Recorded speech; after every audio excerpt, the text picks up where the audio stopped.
To demonstrate GoalSeek, I have called upon the resources of a worksheet that we worked on earlier. You'll remember we were trying to calculate, basically whether or not getting a loan to purchase all this musical equipment would be worthwhile, if it's going to be a profitable venture for us.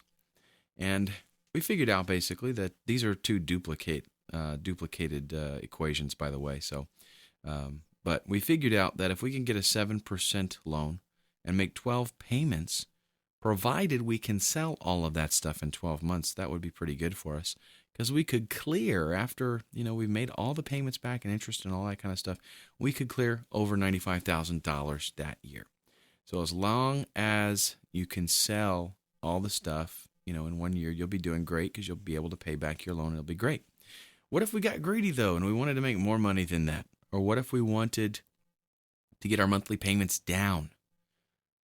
There's a lot of factors in here that we can configure and tweak in order to adjust these, the results here. But wouldn't it be great if we could just punch in, a number, like just make everything, change it so that it's this number? Well, that's exactly what GoalSeek does. The important thing here is the number that you're trying to change needs to be based on a formula. And that's pretty straightforward, because if we're, trying to manipulate a number, it probably is part of a formula. And the numbers that you want to adjust cannot be a formula. They need to be a set value. So they can't be, pointing to something else and performing a formula off of that in order to get their result. They've got to be a real number in and of themselves. In this case, what we would do is, let's say I wanted to get this profit and loss adjusted so that instead of 95,000, I was making like 125,000. And I'm going to base that, because this is contingent on my sales and my interest for my loan. So I'm going to base that on my interest rate and my number of payments. If I could get those down and I would be able to make more money, that would be great. I just need to know, how to do it. What can I manipulate to get that? So on the data tab, we're going to make sure first that we have what's called the set cell. This is the one that we want to set a certain value and make the other values, change them so that everything works like we want it to. So we make sure that's selected. On the data tab, we go to what if analysis, and then click GoalSeek. It asks what the set cell is, and by default, it's the one that you're actively on. To value is, what value do you want that to become? I want it to be 125,000.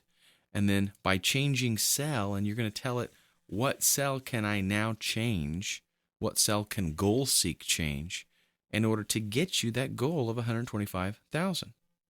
I'm going to say interest rate, because that's, the real common one that everybody wants to get adjusted. Give me the best interest rate that I can possibly get. And that's what everybody wants. But what GoalSeek is going to do is adjust that interest rate to make you have the goal of 125,000 in your profit and loss here. So click OK, and boom, it does it. I'll click OK again to close it, and then we'll analyze what has happened. GoalSeek went in and it said, okay, in order for you to make $125,000, this number is based on these two, adding them up and figuring things out. And it followed that through, and it found out that this number that you've got to pay back is based on your interest and number of payments. And since we told it, feel free to change the interest rate in order to get me that goal, it did. It changed it to 5%. Let's do something else. Let's say I'm getting even greedier. So now I'm going to do GoalSeek again. You can do it over and over again as much as you want. Let's say I want to make 150,000. And the number that I'm allowing it to change is going to be the number of payments. So now it can change the number of payments to make sure that I get 150,000. Considering the interest rate and all that kind of stuff, it has calculated that if I will just make 7 payments that are larger, right, then I'll pay off the loan sooner, and I'm going to pay less interest rate, and I'm going to, all said and done, make 150,000. Okay, fantastic. Now, what about negative numbers? What about dealing with our monthly payment? So let's say we want this monthly payment, which right now we're paying out almost $31,000 a month. let's say we're like, I can't really afford $31,000 a month. It's going to take me a couple of months before this really kicks in and I'll start making some money. So what if we'll do goal seek? I would like to get that value down to like negative 23,000. Okay. And you got to do the negative because this is a payment. If you don't, it ain't going to work, in this particular scenario. And what can you manipulate? You can manipulate, again, the interest rate. No problem. And boom, there we go.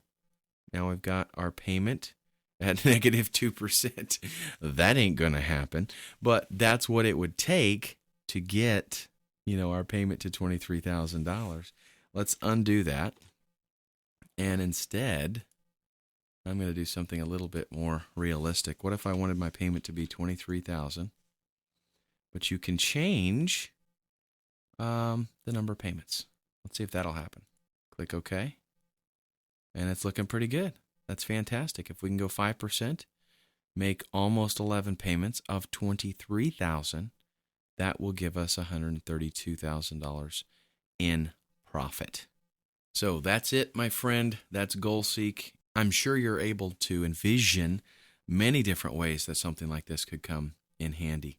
I myself can think of several. But you know how to use it now, and that's what's the most important thing. So with that, we're going to be done, and my last video is just a conclusion.